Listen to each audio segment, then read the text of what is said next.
We're going to be going over the latest Detroit Lions news on Amon-Ra St. Brown, injury update on him.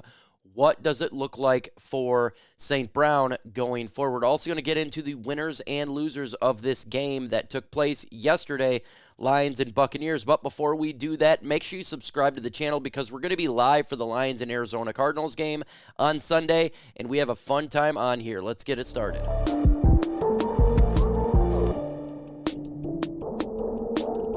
Quick preview of what the Lions going to be doing on Sunday is they're going against the Arizona Cardinals.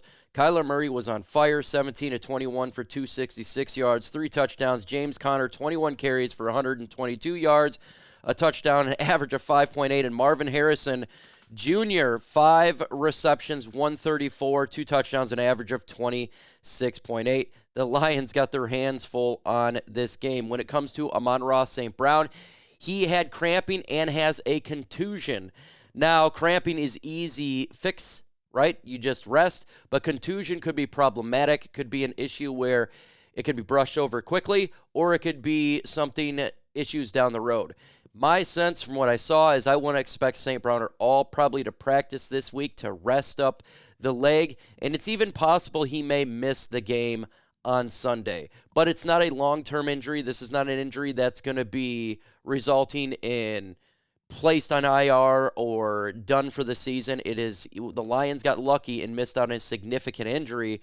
So thankfully, it's not looking too bad for St. Brown as injury front. Injuries suck and they are the worst thing ever, but he avoided a significant one. I'll take that as a victory if you ask me.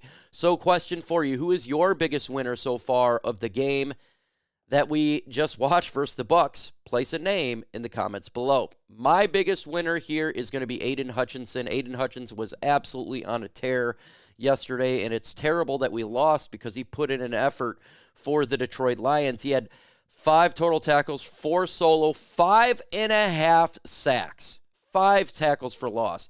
Aidan Hutchinson will be the Defensive Player of the Week, the NFC Defensive Player of the Week. He's going to win all the defensive awards because he played outstanding.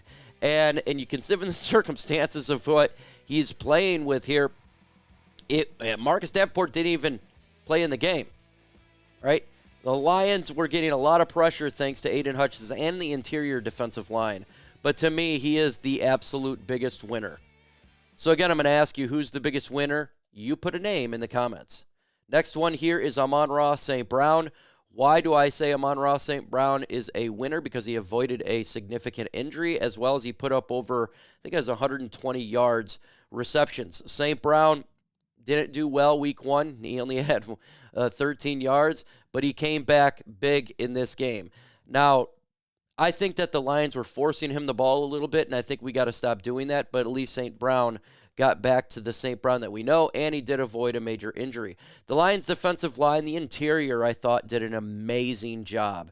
Levi Onwuzurike, as well as DJ Reader and everybody on this defensive line, they did amazing. The pressures were outstanding. You can tell that the Lions' defensive line now, 2 weeks in, is much improved from what it was last year, significantly improved, and that's a testament to the players that we have and Aaron Glenn knowing how to use these players. How about Tim Patrick? Yes, I'm going to put Tim Patrick as a winner, and you say, Mike, why would you do that? He only had 12 receptions. Well, he played after being here for 2 weeks, and he looked good in separation, and the catches were clean. He looked really good.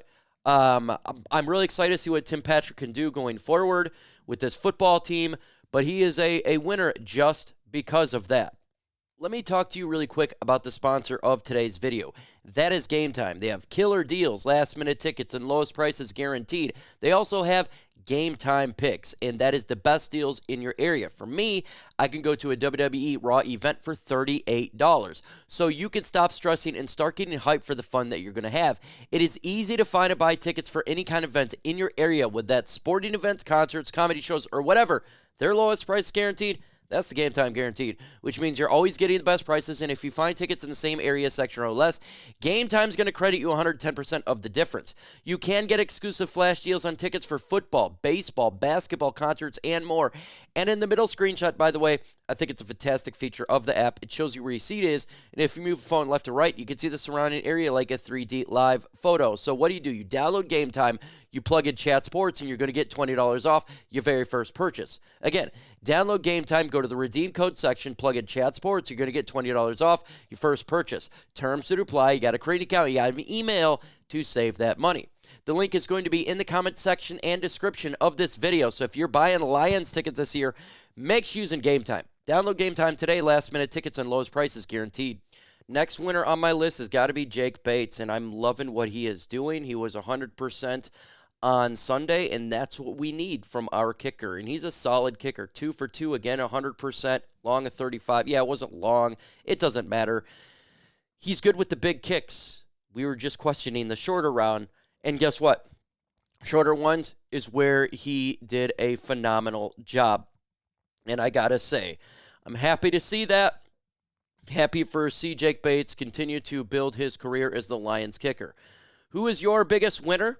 Again, throw it in the comment section as we continue on right now. Levi Onwuzurike, I have to do a standout. This man has been outstanding. Levi Onwuzurike had 0.5 sacks again in this game. Absolute disruptor. He is a monster amongst boys right now. He just looks so big compared to everybody else, and it's so good to see. And he's disrupting, and he is a breakout player this year.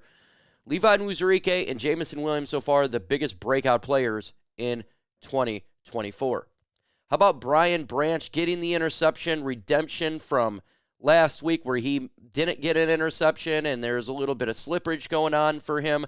Brian Branch did a good job. It wasn't just that, though. He had 6 total tackles, 5 solo, and 2 pass defense.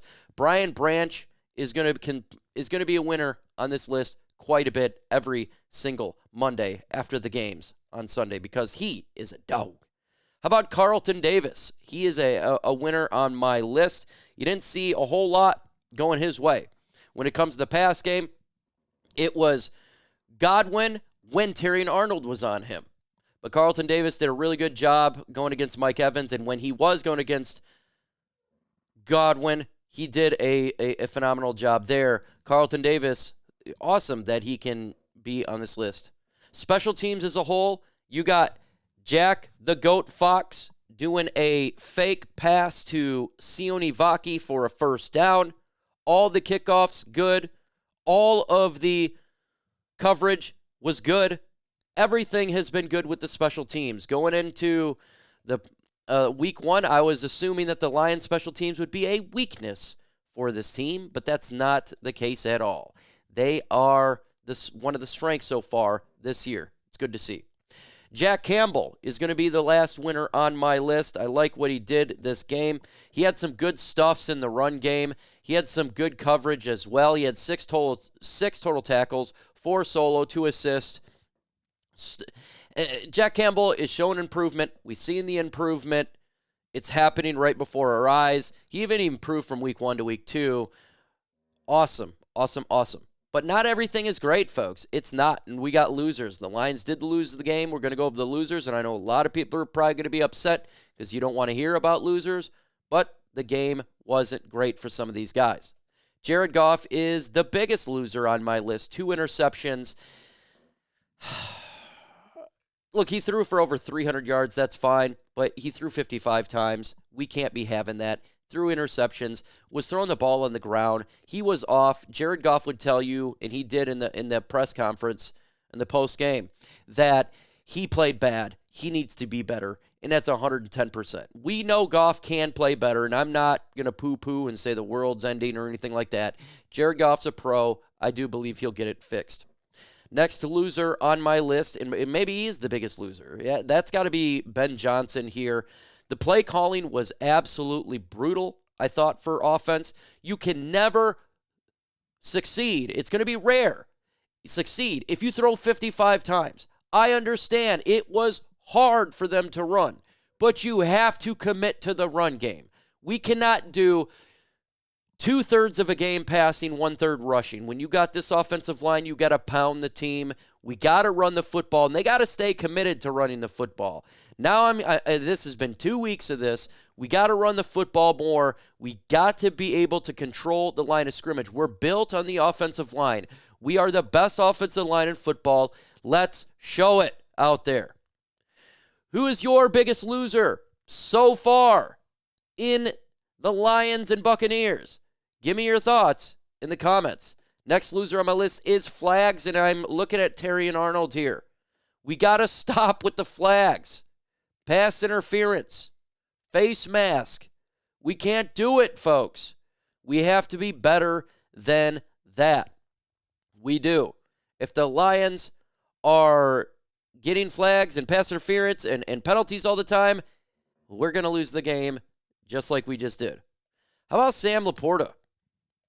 And I'm not necessarily saying he's the reason, but he's gotten only 13 yards. We have got to throw the football to Sam Laporta. If you're going to throw it, you got to find Sam Laporta. We got to get this guy open. No longer can we allow this dude to get 13 yards passing in a game. You're not going to win, especially going against a defense where I thought you could attack with Sam Laporta. 2 weeks, not a lot of production for Sam Laporta. And again, I'm not saying it's him, but he is the loser because of the lack thereof. I think it's more of Goff's got to look for him, and we got to scheme him into the game more. We got to do it. We can't force it like we're doing with St. Brown, but we got to get this man going. And lastly, Aaron Glenn in the mobile quarterback. Now, I'm not saying Aaron Glenn's the loser, but it's more probably, I would suggest we got to figure this out. I thought the defense played really good in this game, really did. So that's why I didn't want to really put in Aaron Glenn as the name, because it's just the mobile quarterbacks and stopping the mobile quarterback. That's it.